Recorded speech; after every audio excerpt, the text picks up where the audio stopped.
Talk to Isaac about improvement week. What were your takeaways? How did this team get better?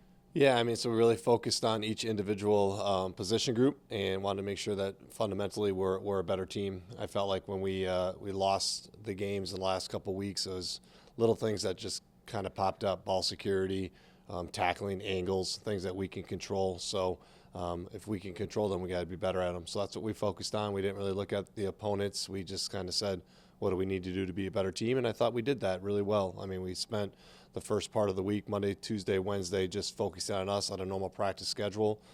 Thursday, we got an opportunity to play a JV game, and then came back Friday and did a little bit, and then got the kids home. So I think they got a nice, well-rested weekend, which is important as we got a big schedule ahead of us. But at the same point, the week that we worked was really good.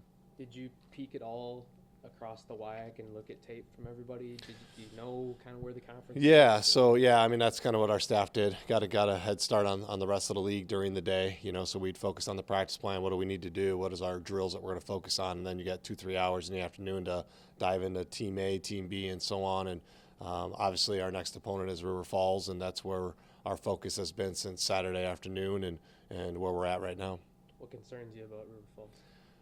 They're old. I mean, they've got a bunch of juniors and seniors that have played a lot of football, so that means, in my opinion, the game has slowed down for them. Like, they don't play really out of control. They kind of are always in the right position because I think they have a lot of game experience under their belt. That speaks for all three levels, special teams, offense, defense.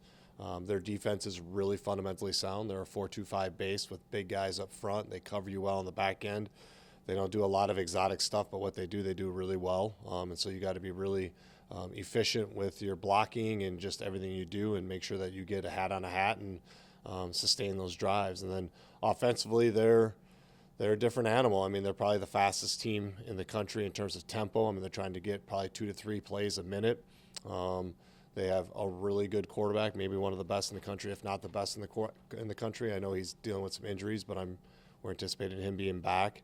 And it's just a unique system, a lot of 5 wide, 4 wide stuff that, they spread the whole field horizontally and vertically. And, they're a challenge. I mean, we look at their scores. I mean, they're scoring every week against everybody. And, I know Alma's a really good football team, and what they did with them is, shows that they're a good football team. So we got our hands full, but we're ready for the challenge, and we just got to play our style of play. What's the challenge defensively with an up-tempo? And maybe it's not just one drive, it's the whole game. Right. Trying to match that. What's the challenge for you guys? Yeah, I mean, the substitutions is the biggest things. Like, when can you sub? Normally after a dead ball or normally after a play, you can just rotate 2-3 guys in, and it doesn't really ever cost you. But with these guys, I mean, they never sub. So, I mean, if it's 5-6 plays into a drive, you're trying to figure out, okay, how do we get these next 3 defensive linemen in, or maybe a secondary player in because it's 3rd and long. And you got to be really strategic. The ball's got to be on our sideline so we can get guys in and out quickly. It can't be on the other sideline. I mean, you got to talk a lot about substitution patterns now, which is a problem for us in terms of just what they do to teams, every team.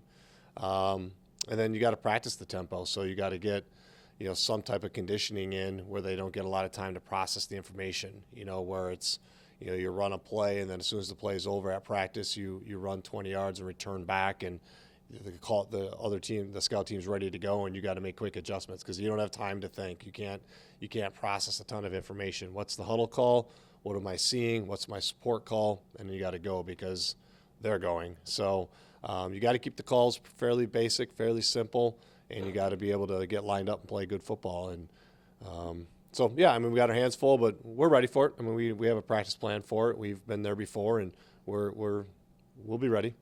Last thing. Would a negative play, like a sack or tackle for loss, is that a good way to break up that tempo for them, or are they just going to get back on the ball? Yeah, they did. Yeah, I mean, negative plays definitely help slow them down, because if the receivers are 30, 40 yards downfield and you take a negative play, they got to run back to the line of scrimmage. So you got to take that into consideration. Is it a vertical pass play? Okay, now we can sub because they have to bring the guys back. If it's a 3-step pass where they're all at 5 to 7 yards, well, then they're going to go fast, whether it was a sack or whether it was a quarterback scramble for 5 yards or a completed pass. So you got to kind of see the whole picture and how far are the receivers from the line of scrimmage. Can we sub? Can we do those things? So that's kind of, I think, how they dictate their tempo. I mean, they want to go fast, but you got to allow all 7 guys to get lined up. But as they're running back to the line of scrimmage, they're looking at the sideline and they're getting one of those poster boards, or they're getting a signal from their coach, and they already got the call by the time they're lined up. So it's just unique. It's really good. I think they do a great job coaching it.